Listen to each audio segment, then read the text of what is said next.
दोस्तों नमस्कार। मैं नाज सोनांचली कथा कहानी और उपन्यास के संग के साथ पुनः हाजिर हूँ। दोस्तों इस समय हम लोग सुन रहे हैं निर्मल वर्मा की लिखी हुई कुछ श्रेष्ठ कहानियों का वाचन। इस कड़ी में आज लीजिए सुनिए निर्मल वर्मा की लिखी हुई एक और कहानी आदमी और लड़की का वाचन मेरे अर्थात नाथ सोनांचली के स्वर में। उसने दुकान का दरवाजा खोला तो घंटी की आवाज हुई टन। जब वह भीतर आया और दरवाजा मुड़कर देहरी से दोबारा सट गया तो घंटी दोबारा बजी। इस दफा 2 बार टन टन। यह दूसरी आवाज काफी देर तक गूंजती रही। यह चेतावनी थी कि कोई भीतर आया है। दुकान में कोई नहीं था। उसे हमेशा लगता था कि यदि वह सेल्फ से 2-4 किताबें उठाकर भाग जाए तो किसी को पता भी नहीं चलेगा। यह उसका भ्रम था। घंटी बजते ही काउंटर के पीछे 2 आंखें उसे अनजाने में ही पकड़ लेती थीं। आंखें जो नीली थीं और गीली भी। ऐनक के पीछे 2 डबडबाए धब्बे उसे निहार रहे थे। वह किताबों की अलमारियों के बीच रास्ता टटोलता हुआ काउंटर के सामने आ खड़ा हुआ। क्या हाल है? उसने पूछा। अधेड़ मैनेजर ने उसकी ओर देखा, फिर कंधे उचका दिए, जिससे कुछ पता नहीं चला कि वह कैसे मूड में है। सर्दी शुरू हो चली है, उसने कहा। मौसम का ख्याल अचानक उसे मैनेजर की मूछें देखने पर हो आया था, जो इतनी सफेद थी मानो अभी अभी उन पर ताजा बर्फ गिरी हो। होगी ही, बूढ़े ने तटस्थ भाव से कहा। अक्टूबर का महीना है, अभी हीटिंग शुरू नहीं हुई। नवंबर से पहले नहीं, चाहे बर्फ ही क्यों न गिरने लगे। बूढ़ा बहुत ही महीन भाव से सरकार पर कटाक्ष करता था। मुद्दत पहले वह दुकान का मालिक था, अब नए तंत्र के नीचे सरकार उसकी मालिक थी। उन किताबों की भी जो उसके बाप दादाओं ने पहली लड़ाई के जमाने से जमा की थी। दुकान वही थी, लेकिन रातों रात कानून की लकीर उसके और बाप दादा की विरासत के बीच एक खाई सी खोल गई थी। काउंटर पर वह अब भी बैठता था पहले की तरह, लेकिन अब किताबों से उसका रिश्ता कुछ वैसा ही था जैसे कोई बाप जीते जी अपने बच्चों को अनाथालय में देखता है। आप सोचते हैं क्या बर्फ गिरेगी? आदमी ने पूछा। बूढ़े ने ऐनक उतारी, मैले रुमाल से शीशे साफ किए, फिर नाक सिनकी। बर्फ और मौत घंटी बजाकर नहीं आती। उसे लगा जैसे बूढ़े का इशारा उसकी तरफ है।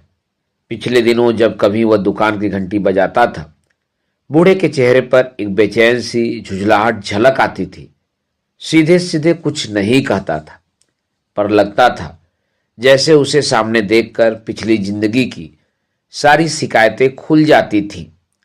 पहले लड़ाई और हिटलर, फिर कम्युनिज्म, और अब वह आगे चला आया। अलमारियों के बीच किताबों पर दोपहर की ठंडी म्लान रोशनी गिर रही थी। उसने चारों तरफ टटोलती हुई निगाह डाली, लेकिन वह कहीं दिखाई न दी। अचानक एक आशंका ने उसे पकड़ लिया। संभव है वह आज दुकान नहीं आई। वह ठिठुरने लगा, अपने कोट की जेब में हाथ डाला, तार के कागज को छुआ, फिर उसे झटके से बाहर खींच लिया। गरमाई कहीं न थी, न कोट के अंदर न बाहर। वह अब भी झिझक रहा था, लेकिन दुकान के बीच बूढ़े की आंखों के सामने खड़ा रहना असंभव था। वह कुछ आगे बढ़कर एक लंबी शेल्फ की ओट में छिप गया। उसने जेब से रुमाल निकाला और माथे का पसीना पोंछने लगा। सर्दी का पसीना जो भीतर की देह से नहीं, बाहर की दहशत से टपकता है। वह फटाक से मुड़ गया। ट्रॉली के पहिए चू चू करते हुए शेल्फ की दूसरी तरफ जा रहे थे। पीछे पीछे वो आ रही थी, ट्रॉली के हैंडल को दोनों हाथों से पकड़े हुए, जैसे वह कोई छोटी सी फ्रेम हो जिसमें बच्चे की जगह बहुत सी किताबें बैठी थी। लड़की का सिर ट्रॉली पर झुका था। वह एक एक किताब उठाकर शेल्फ की दराज में रख रही थी। उसकी आंखें शायद बचपन से ही कमजोर रही होंगी। वह हर किताब को उठाती, उसे अपनी ऐनक के बहुत पास ले आती, लेखक का नाम और किताब का टाइटल पढ़ती, फिर डस्टर से उसे झाड़ पोंछ कर दूसरी किताबों के सिरहाने टिका देती।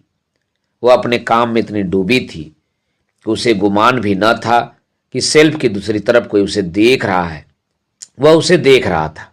छत पर लटकी बत्ती का प्रकाश सीधा उसके चेहरे पर गिर रहा था। वह एक ठिगने कद की लड़की थी, लेकिन शेल्फ के पीछे सिर्फ उसका धड़ दिखाई देता था।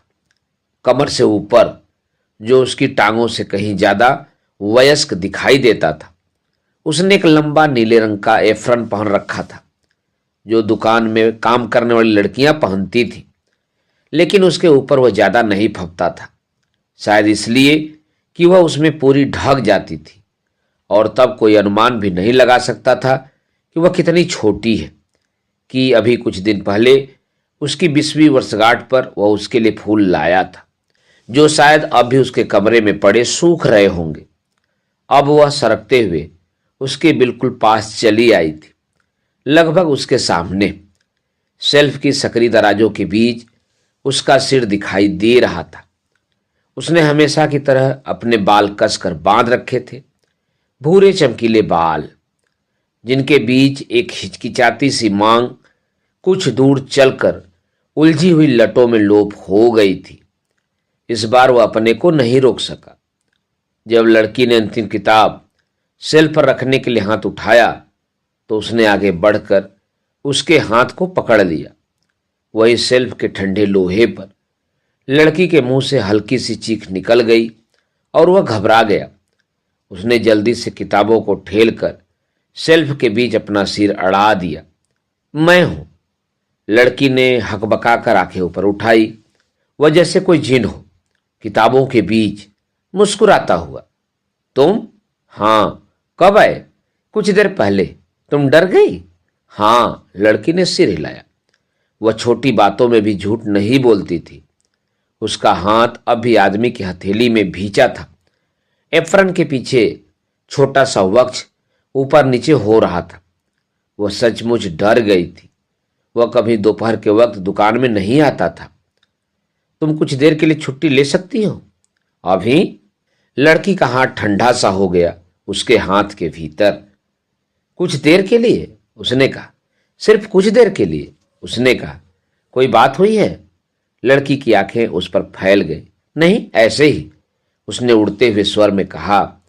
लड़की जिस तरह कभी झूठ नहीं बोलती थी, वह कभी सीधा सच नहीं बोल पाता था। तुम भीतर बैठो, मैं अभी आती हूं। उसने अपना हाथ उसकी हथेली से बाहर निकाला, एक क्षण उसकी ओर देखा और फिर वह मुड़ गई। किताबों की शेल्फों के पीछे छिप गई। दुकान के पिछवाड़े एक स्टोर रूम था, जहां लोग पुरानी किताबें बेचने आते थे। लड़की वहीं एक स्टूल पर बैठती थी। पीछे एक पर्दा लगा था, जो दुकान के मुख्य अगले भाग को भीतरी हिस्से से अलग कर देता था।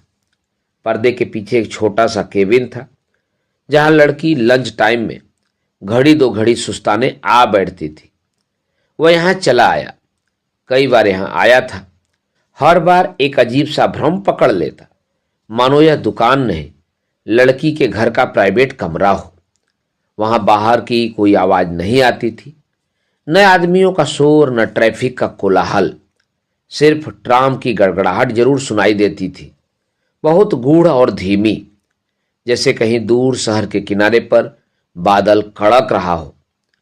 वह बेंत की आराम कुर्सी पर बैठ गया। कमरे में अंधेरा उतना नहीं था जितना रोशनी का भाव।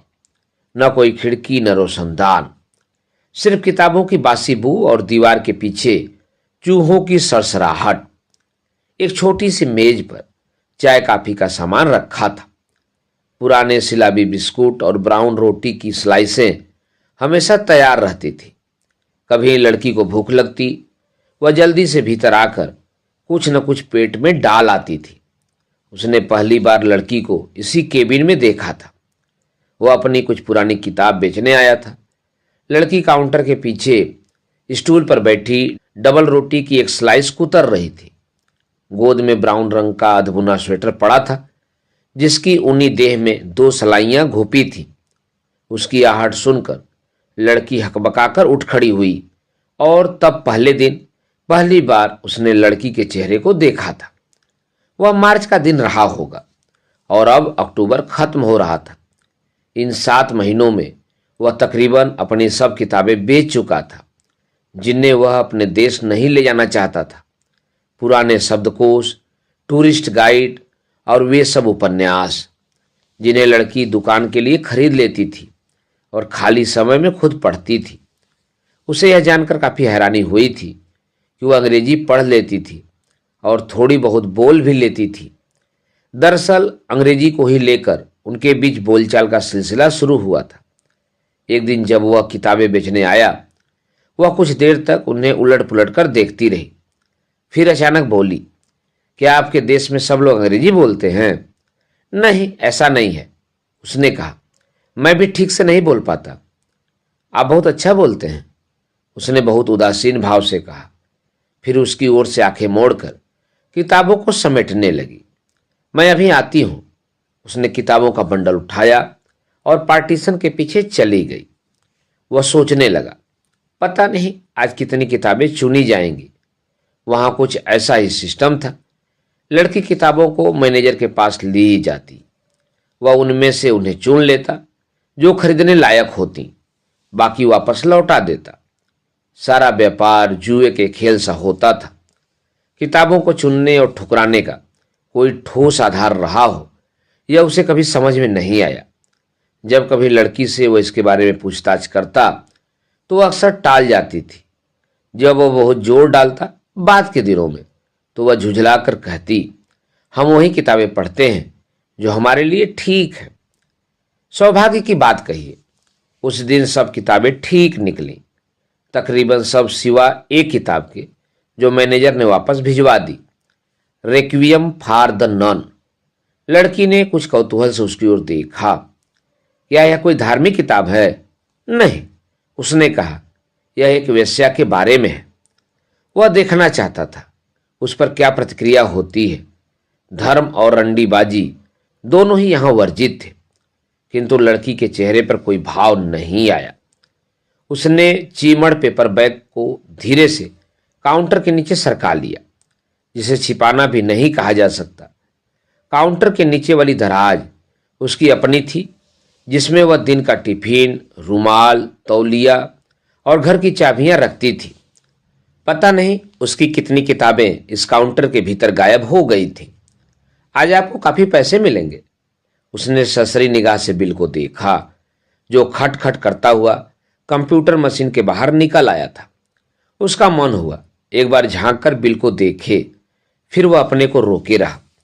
यदि कमरे का चौथाई किराया भी निकल सके तो बाकी पैसे जुटाने में ज्यादा मुश्किल नहीं पड़ेगी। मालूम है कितना है?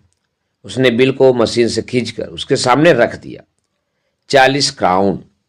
पहले क्षण विश्वास नहीं हो सका। पहले कभी उसे अपनी किताबों के लिए इतनी बड़ी रकम नहीं मिली थी। लड़की उसकी ओर विजय उल्लास से मुस्कुरा रही थी। इतना कैसे? उसने पूछा। ऐसे ही, लड़की ने कहा। ये अच्छे दिन हैं। अच्छे दिन? दुकान के भीतर लड़की की भाषा मोहनजोदड़ो की लिपि जैसी होती थी। छिपे मतलब बहुत कुछ और देखो तो कुछ भी नहीं। कभी कभी रात को नींद न आने पर बिस्तर पर पड़े पड़े एक कंगला वाक्य, कोई लूला लफ्ज अंधेरे में चमक जाता, लड़की के साथ चिपका हुआ। अच्छे दिन, बुरे दिन, काफी बुरे दिन। सबसे बुरे दिन वे होते जब लड़की उसकी सब किताबें वापस कर देती, खेद भरी निगाहों से उसकी ओर देखती।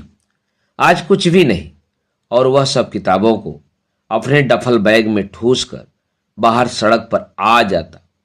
दुकान की लंबी शीशेदार खिड़की पर एक छाया खड़ी हो जाती। वह देखती कि वह जा रहा है।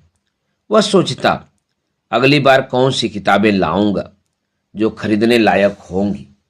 लड़की सोचती, कैसा आदमी है जो सिर्फ अंग्रेजी किताबों को बेचने आता है। मैनेजर सब कुछ देखता, ऊँघने लगता, सोचता, वह किताबों के लिए नहीं, लड़की से मिलने आता है। लेकिन इस उम्र में? लड़की भीतर आई। वह अपना लंच का टिफिन लेकर आई थी। वह देहरी पर ठिठक गई और उसे देखने लगी। आदमी कुर्सी के सिरहाने सिर टिकाकर आंखें मूंदे बैठा था। उसके चेहरे पर एक महीन सी थकान थी, मानो उसकी नींद का फायदा उठाकर न केवल बीते हुए वर्ष बल्कि आने वाली उम्र भी उसके चेहरे पर सरक आई हो। लड़की कुछ देर चुपचाप उसके चेहरे को देखती रही। कोई और दिन होता तो आदमी का इस तरह अचानक दुकान में प्रकट हो जाना उसे अच्छा लगता, लेकिन आज उसे यह अपशगुन सा जान पड़ा। उसे प्रेतों में विश्वास नहीं था, किंतु आज जब उसने आदमी को किताबों की शेल्फ के पीछे देखा, पुराने ओवरकोट के गर्द भरे कॉलर जो काले डैनों से उसकी गर्दन पर उठे थे, सो वह अवाक से उसे देखती रही थी, जैसे आदमी के वेश में कोई दूसरा आदमी उसे ताक रहा है। दूसरा आदमी। वह धीरे से आगे बढ़ी। उसे सहलाने को मन हुआ, किंतु फिर हाथ रोक लिया। सोने दो, उसने सोचा, अभी काफी समय है। दोपहर के समय कोई ग्राहक नहीं आता। वह अपना टिफिन दान खोलने लगी। ब्राउन रोटी की सैंडविच जिसके भीतर सलामी दबी थी, एक छोटी सी बोतल में योर्गतू, चीज के क्यूब, सिरके में भीगा खीरा, यही उसका लंच था जो वह हर रोज अपने साथ लाती थी। अगर उसे मालूम होता कि वह भी आ रहा है तो वह उसके लिए भी कुछ ले आती। उसने कितनी बार आदमी से कहा था कि उसे घर में खाना बनाने की जरूरत नहीं, दोपहर का खाना वे एक साथ दुकान में खा सकते हैं, लेकिन आदमी हर बार इनकार कर देता था, जैसे दिन की रोशनी में उससे मिलना खतरनाक हो। दिन के समय वह उससे तभी मिलता था जब कोई ऐसी जरूरत हो जिसे टाला न जा सके। लेकिन आज क्या जरूरत है? वह कल रात ही तो उससे मिली थी। वह कॉफी के लिए पानी गर्म करने उठी तो देखा आदमी की आंखें खुली हैं। पता नहीं कितनी देर से वह उसकी हरकतों को देख रहा था। कुछ खाओगे? लड़की ने पूछा। आदमी ने सिर हिलाया, फिर सीधा होकर बैठ गया। आंखें सुर्ख थी और सेव के बाद भी गालों पर पिछली रात की परछाई बिछी थी। उसने आंखें मली और बालों को पीछे समेट लिया। याद नहीं आया वह सो गया था। सपने की एक चिंदी अब भी डोल रही थी। धीरे धीरे वह गायब हो गई और उसकी जगह लड़की दिखाई देने लगी। लड़की ने अपना एप्रन उतार दिया था। अब वह हरे रंग की स्कर्ट पहने थी जो हमेशा उसके घुटनों तक आकर रुक जाती थी। काली नायलान की जुराबों के पीछे उसकी टांगों का भोलापन झांक रहा था। कमर पर काले रंग की पेटी कसी थी, बिल्कुल स्कूली लड़कियों की तरह, जिसके ऊपर भूरे रंग का ढीला ढाला कार्डिगन लटक रहा था। लड़की का चेहरा छिपा सा जान पड़ता था, लेकिन देह हमेशा खुली और उजली दिखाई देती थी। दूसरी लड़कियों से बिल्कुल उल्टी, जिनका चेहरा सार्वजनिक होता है जबकि देह बहुत प्राइवेट जान पड़ती है। पानी उबलने लगता है। अचानक भाप का झोंका उठा और लड़की झुक गई। 2 मगों में कॉफी डाली और जब मुंह उठाया तो होठ फूल से गए। पसीने की बूंदें माथे पर चमक रही थी। घर से आ रहे हो? आदमी कुछ हिचका। वह घर से आ रहा था, लेकिन सीधे नहीं। उसका हाथ जेब में गया, फिर वहीं ठिठका रहा। टेलीग्राम पर। इंस्टीट्यूट गया था, उसने कहा। पूरा कर लिया? लड़की हमेशा यही एक प्रश्न पूछती थी। नहीं, एडवांस मांगने गया था। उसने कहा। कितने पेज करने हैं? आखिरी चैप्टर बचा है, बाकी सब टाइप करना है। क्या वे टाइप ही नहीं करवा सकते? लड़की ने कुछ झुंझला कर कहा। एक ही अंग्रेजी टाइपिस्ट है और वह छुट्टी पर गया है। आदमी धीरे धीरे उसका हाथ सहलाने लगा। एक दूसरे की चिंताओं को ढांपने का यही एक तरीका बचा था। वे कहाँ से कहाँ चले जाते थे, लेकिन लड़की की देह स्थिर रहती थी, स्थिर और ठंडी। पैर सबसे ज्यादा। जब वह उसके कमरे में आती थी तो सबसे पहले अपने पैर आँख के सामने फैला देती थी। उसे काफी हैरानी होती थी कि इतनी कम उम्र में लड़की के हाथ पांव इतने सुन्न रहते थे। कितने दिन में देना है? लड़की ने पूछा। 10 दिन, ज्यादा से ज्यादा 15 दिन। क्यों? क्या मैं कर सकती हूं? तुम? आदमी के चेहरे पर थकी सी मुस्कुराहट चली आई। क्यों नहीं, हर शाम किया करूंगी। लड़की ने हाल में ही टाइप करना सीखा था, अंग्रेजी टाइपराइटर पर। उसके लिए वह एक खेल जैसा था। आदमी जितना भी अनुवाद करता उससे डिक्टेट करवाता और उसकी अंगुलियों के नीचे से फटाफट अंग्रेजी शब्द फिसलते जाते।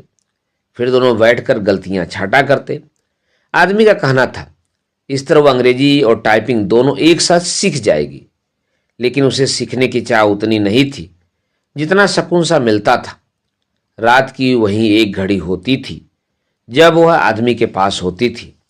खिड़की के बाहर तारे दिखाई देते, टाइपराइटर के अक्षरों से टिमटिमाते हुए। खट खट वह उन्हें दबाती जाती और वे आकाश से उतरकर सफेद फुलस्केप कागज पर उतरते जाते।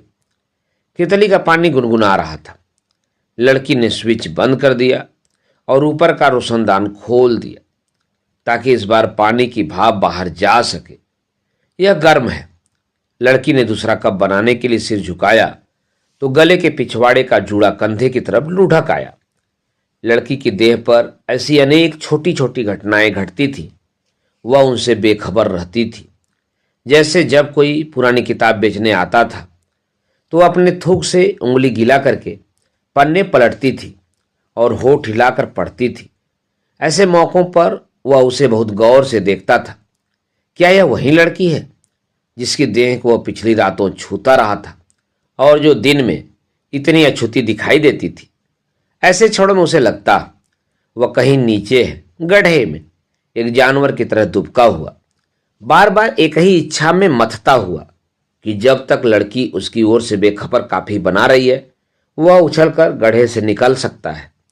उसकी सफेद और कुंवारी गर्दन को दबोचकर एक छलांग में दुकान से बाहर हो सकता है।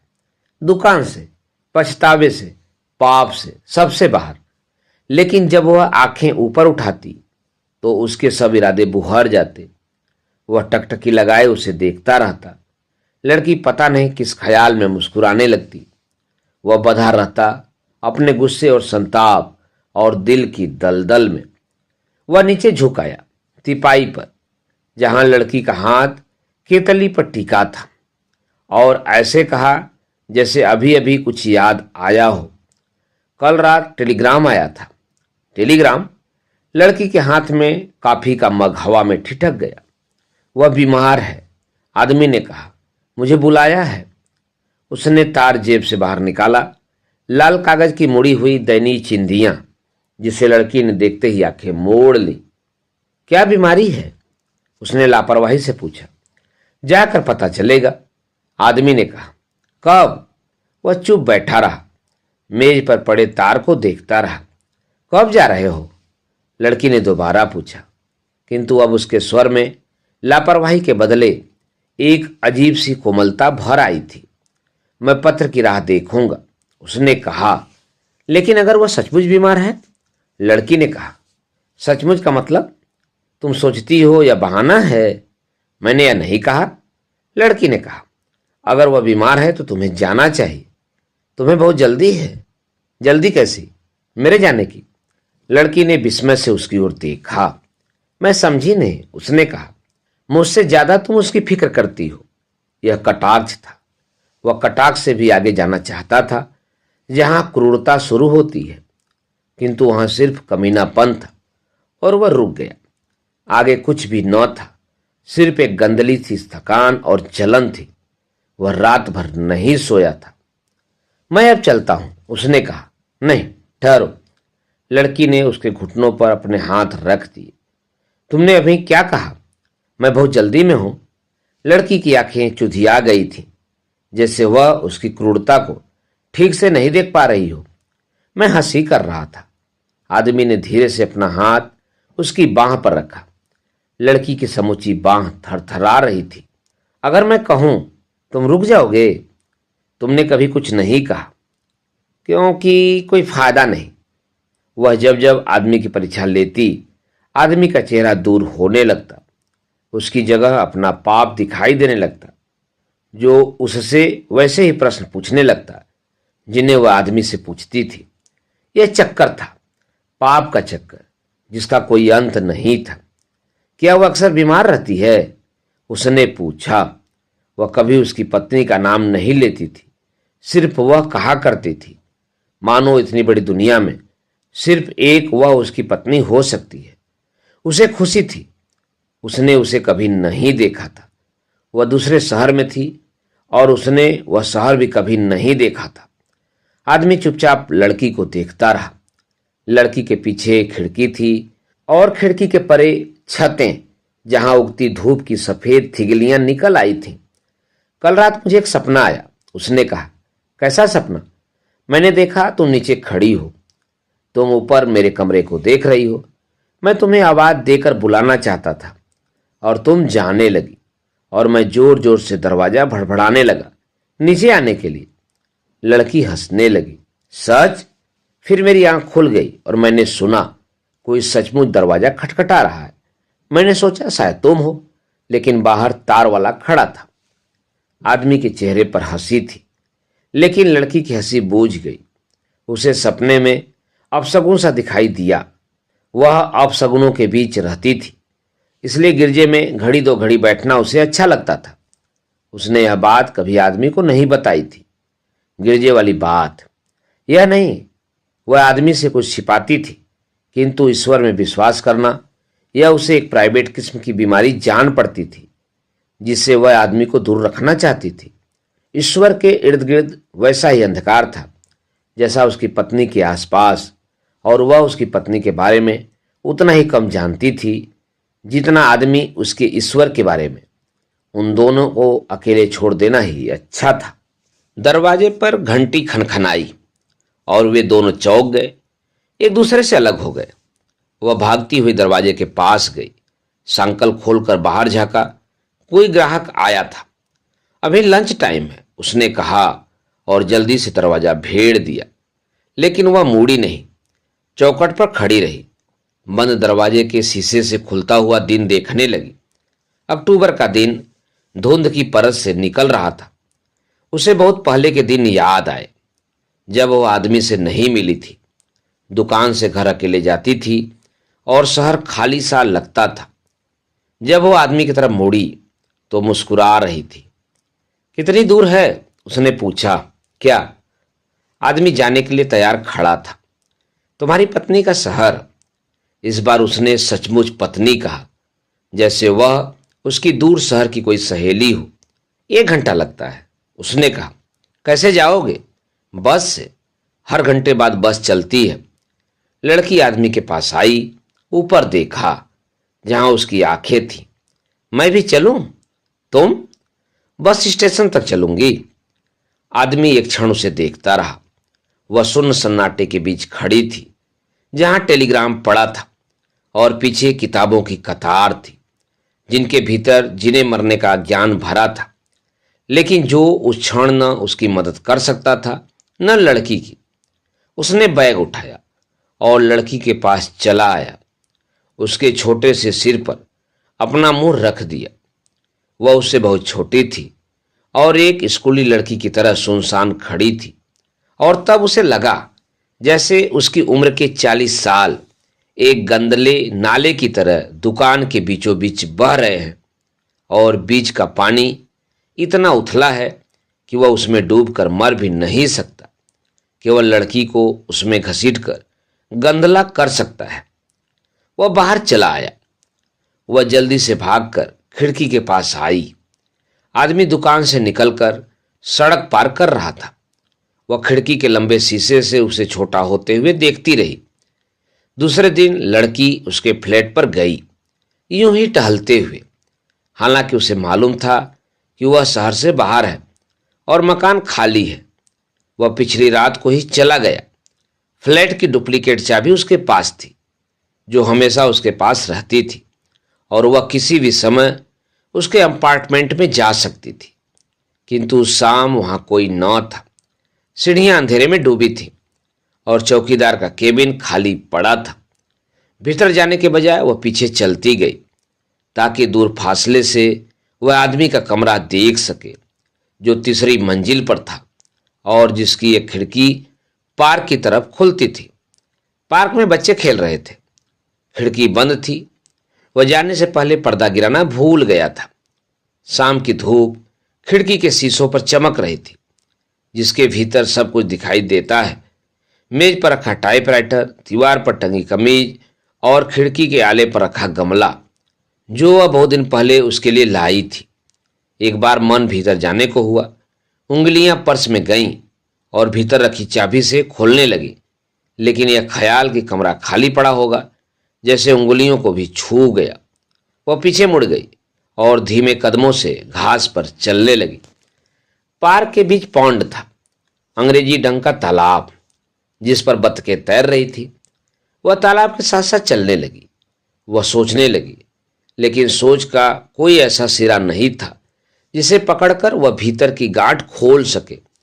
सारा सोच आदमी से शुरू होता था। जब वह पहली बार दुकान में आया था, वह एक साधारण सा दिन था, लेकिन तब उसे नहीं मालूम था कि उसके साथ रिश्ता इतना असाधारण हो जाएगा कि वह दिन रात उसके बारे में सोचा करेगी। जब वह अपनी किताब काउंटर पर छोड़कर चला जाता तो वह उनके पन्ने पलटने लगती।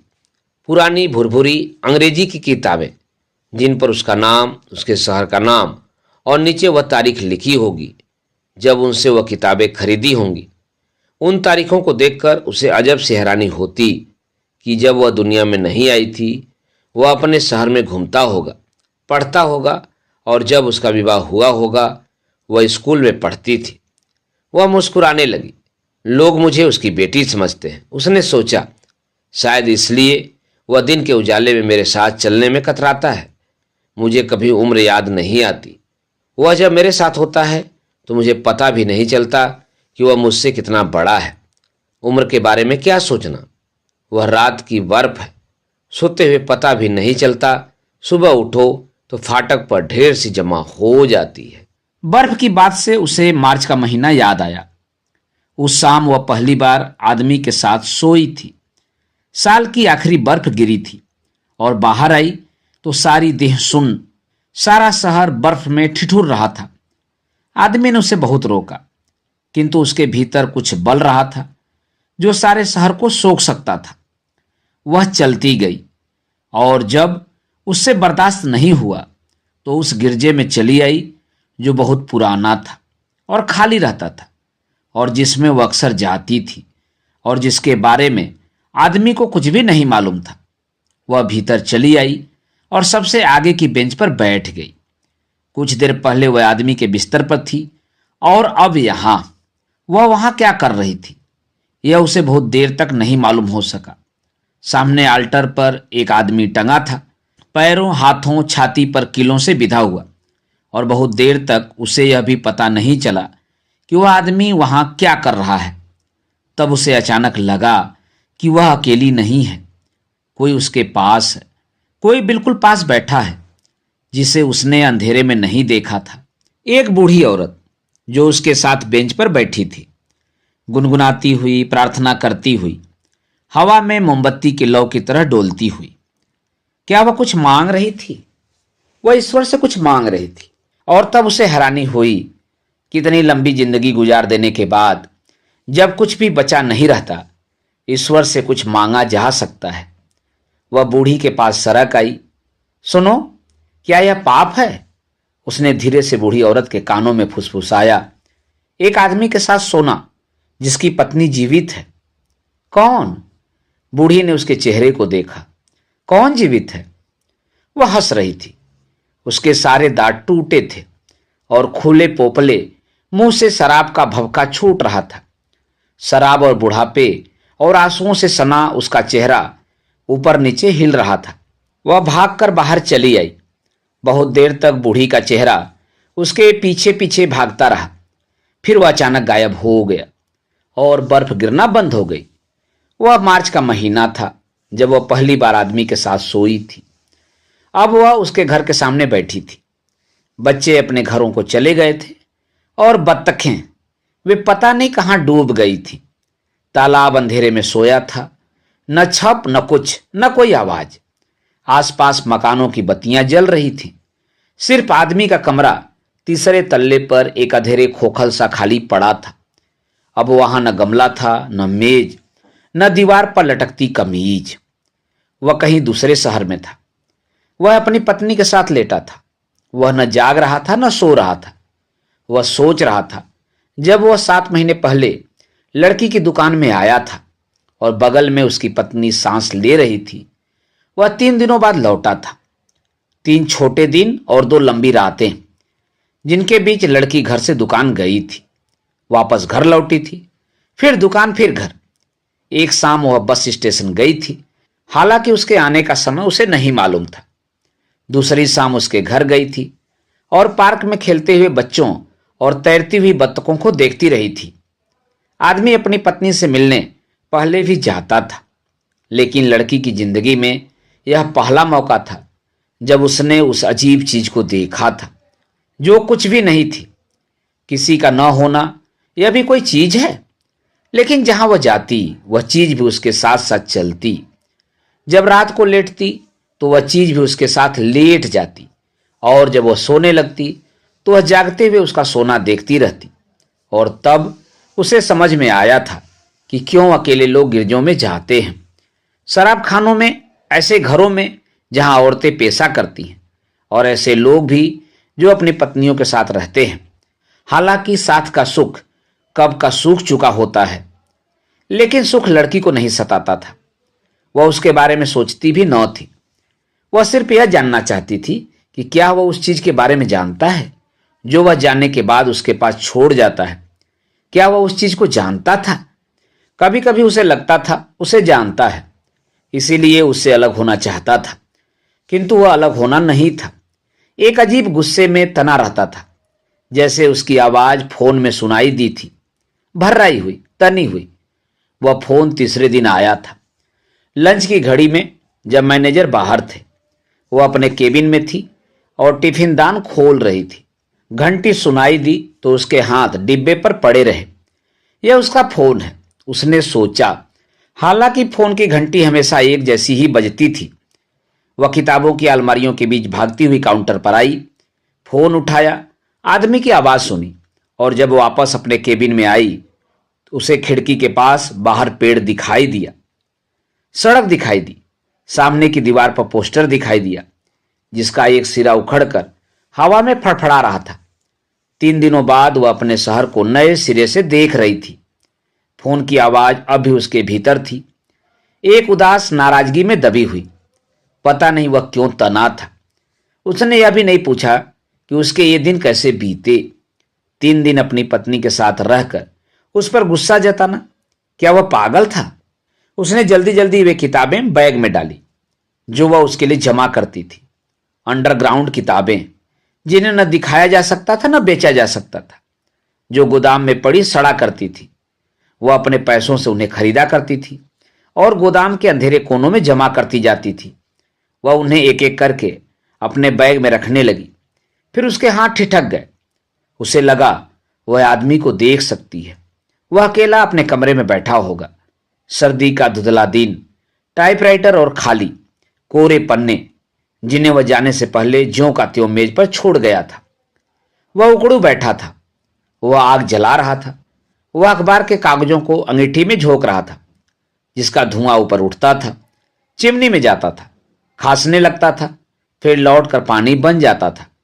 आदमी बार बार अपनी कोहनी से आंखें पोंछने लगता था। लड़की काउच पर लेटी थी। सिरहाने पर कुशन था, कुशन के नीचे किताबों का बैग, बैग के ऊपर टिफिन दान जिसके भीतर से सलामी और खट्टे दही की गंध आ रही थी। उसकी आंखें खुली थी, सिर मुड़ा था। वह आदमी की पीठ देख रही थी, जहां उसकी कमीज पैंट से बाहर निकल आई थी, नीचे झूल रही थी। आदमी ने सिर मोड़ा तो आग की लपटें भी उठने लगी। धुएं के पीछे लड़की का चेहरा दिखाई दिया। डबडबाती आंख में आग और लड़की एक दूसरे की बाहों में तैर रहे थे। वह उठ खड़ा हुआ। वह काउच के सिरे पर आकर बैठ गया, जहां लड़की का सिर कुशन पर टिका था और पांव नीचे लटक रहे थे। और तब उसे ध्यान आया कि लड़की के पांव बहुत ठंडे रहते थे, नायलॉन जुराबों के बीच सिकुड़े हुए। लड़की इतनी स्थिर थी कि पैरों का हिलना उसे धोखा सा जान पड़ा। ठंड तो नहीं लग रही? उसने कहा। लड़की के पैर हवा में ठिठक गए। नहीं, उसने सिर हिलाया। बस में बहुत ठंड थी, उसने कहा। सड़कों पर पानी जम गया था। कब पहुंचे? लड़की ने पूछा। दोपहर को, तभी तुम्हें फोन किया था। क्या बीमारी थी? लड़की ने पूछा। खास कुछ नहीं, आदमी ने कहा। कुछ भी नहीं? वह मुझे देखना चाहती थी। आदमी ने अपने चेहरे पर हाथ फेरा। मानो खाल की सलवटों को सीधा कर रहा हो। 3 दिन तक? लड़की ने कहा। क्या? वह 3 दिनों तक तुम्हें देखती रही? आदमी ने सिर उठाया। हैरत में लड़की को देखा।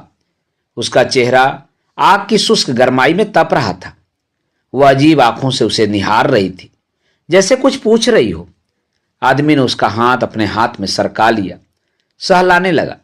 सफेद कुंवारा हाथ, जिसने अभी तक केवल सेकेंड हैंड किताबों को छुआ था, लेकिन उनके भीतर के भुरभुरे पन्नों को नहीं पढ़ा था, जिनमें लोग विवाह करते हैं, एक दूसरे से अलग हो जाते हैं, बूढ़े हो जाते हैं, अकेले कमरों में मर जाते हैं। आदमी के भीतर एक अंधी सी वासना उठी, जिसका उस समय लड़की की देह से कोई रिश्ता नहीं था। उसने उसे अपने पास घसीट लिया, उसकी देह को अपने 40 सालों के भीतर दबोच लेने के लिए, और वह खिंच भी आई, बिल्कुल एक कबूतर की तरह उसके सीने से सट गई। क्या तुम उसके साथ सोए थे? लड़की की आवाज इतनी धीमी थी कि आदमी को भ्रम हुआ कि जो उसने सुना है क्या वह भी भ्रम है। तुमने कुछ कहा? क्या तुम उसके साथ? आदमी ने सिर उठाया, धीरे से उसके सिर को अपने सीने से अलग कर दिया। लड़की ने ऊपर देखा, जहां आदमी का चेहरा था, थकान, नींद और बीती हुई उम्र से लदा हुआ। और तब उसे हैरानी हुई कि वह उससे प्यार करती है। वह जो कुछ कहेगा उसका कोई मतलब नहीं था। अंगीठी के कोयले अब खिलखिला रहे थे। कुछ देर बाद लड़की काउंच से उठी और कुर्सी पर बैठ गई। टाइपराइटर में फंसे कोरे पन्ने को देखा और फिर आंखें खिड़की से बाहर ठहर गई।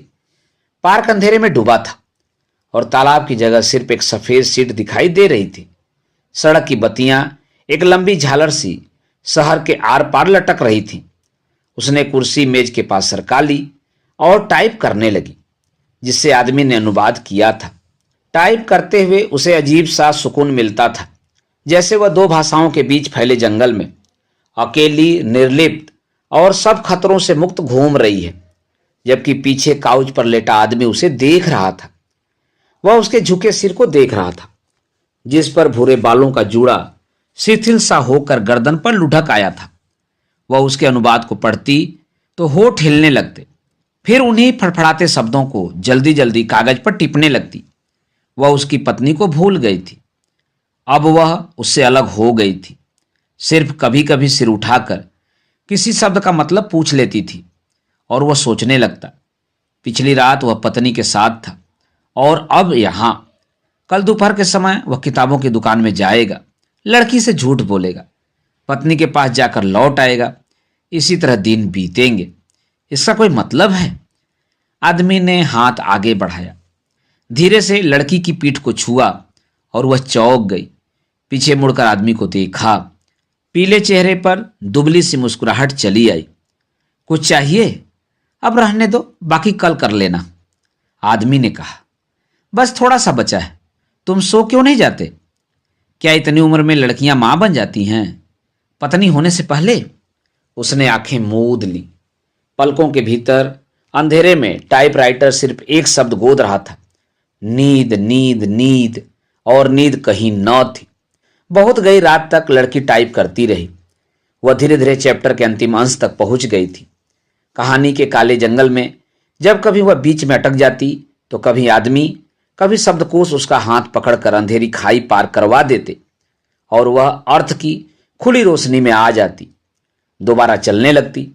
इस तरह रेंगते हुए जब वह अंतिम पंक्ति पर पहुंची तो कुछ देर तक फुल स्टॉप की काली बिंदी पर ठिठकी रही, कागज के बाकी हिस्से को देखती रही जो खाली पड़ा था, उन 3 दिनों की तरह खाली जब वह अपनी पत्नी के साथ था और वह अकेली शहर की सड़कों पर घूमती थी।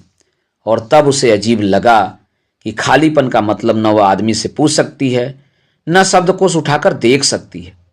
उसने खट से कागज बाहर निकाला, टाइपराइटर को बंद किया, कुर्सी को पीछे ढकेला और बीच कमरे में आकर खड़ी हो गई। फर्श पर किताबों की पोटली रखी थी और आदमी उससे बेखबर काउच के सिरहाने लेटा था। अचानक उसे लगा कि अगर वह जीना उतरकर नीचे चली जाए तो किसी को पता भी नहीं चलेगा। फिर ध्यान भटक गया। खिड़की के शीशे पर रात का फतिंगा फंस गया था, कभी ऊपर जाता था, कभी नीचे, फ्रेम से बार बार टकराकर एक अजीब बदहवासी में छटपटा रहा था। लड़की ने झपाट से खिड़की खोल दी। पतिंगा ऊपर उठा और एक हल्की सी जान उसके गालों को छूती हुई बाहर अंधेरे में उड़ गई। वह कुछ देर तक खुली खिड़की से नीचे देखती रही। अक्टूबर की धुंध पर बार की नियॉन लाइट एक लाल चिंदी सी चमक रही थी। अचानक एक आदमी बाहर निकला और लड़खड़ाते कदमों से सड़क पार करने लगा। वह डोलता हुआ कभी एक तरफ जाता, कभी दूसरी तरफ, शीशे पर पतिंगों की तरह डगमगाता हुआ। फिर न जाने क्या सोचकर फ्लैट की दीवार से सटकर खड़ा हो गया, बिल्कुल खिड़की के नीचे। अपने पैंट के बटन खोलने लगा। लड़की ने झट से खिड़की बंद कर दी और वापस कमरे में लौट आई। उसने बालों को खोला, क्लिपों को उतारकर मेज पर रख दिया। फिर अपने बैग से वेसलीन की ट्यूब निकाली, उंगली पर रखकर उसे दबाया और उसे अपने चेहरे पर, कानों से पीछे, बाहों पर मलने लगी। अचानक उसके हाथ ठिठक गए। उसकी पत्नी भी यह करती होगी। उसके पास जाने से पहले उसके भीतर कुछ हिला, सारी देह को मरोड़ता हुआ। उसने उसे पहले कभी नहीं देखा था। एक मैली सी पीड़ा जो देह में कीड़े से उलट जाती है, उठने को तिलमिलाती है, नीचे धंसती जाती है। एक क्षण के लिए वह आतंकित हो गई। हलक में राख अटकने लगी। वह मुंह पर हथेली दबाकर बाथरूम में भाग गई। बेसिन पर दोहरी होकर झुक गई। देह में जो कुछ उलट गया था वह एक ही उल्टी में बाहर निकल आया, पानी में एक पीले चकत्ते सा तैरता हुआ। उल्टी करने के बाद उसने मुंह धोया, आंखों पर पानी छिड़का। चेहरा पोंछने के लिए जब उसने तौलिया उठाया तो उसकी आंखें बेसिन के शीशे पर ठिठक गईं। वहां उसी बूढ़ी का पोपला चेहरा झांक रहा था जैसा उसने गिरजे में देखा था। लेकिन अब वह हंस नहीं रही थी, कुछ अफसोस के साथ उसे देख रही थी। वह उससे कुछ कहना चाह रही थी, लेकिन अब लड़की कुछ नहीं सुनना चाहती थी, न बीते हुए अपने पाप के बारे में, न आने वाली जिंदगी के बारे में। इससे पहले कि बूढ़ी अपना मुंह खोलती, लड़की उसे आईने में अकेला छोड़कर कमरे में चली आई। वह लौट आई। वह काउच के पास चली आई जिस पर आदमी लेटा था। उसने कमरे की बत्ती बुझा दी, किंतु अंधेरा नहीं हुआ। आग की पीली बुझती हुई रोशनी सब चीजों पर पड़ रही थी। टाइपराइटर, किताबों का बैग, कुशन पट्टी का आदमी का सिर। उसने कपड़े उतारे, अलमारी से कंबल निकाला, धीरे से उसे आदमी पर डाल दिया और फिर कंबल का एक सिरा उठाकर खुद भी उसके नीचे लेट गई।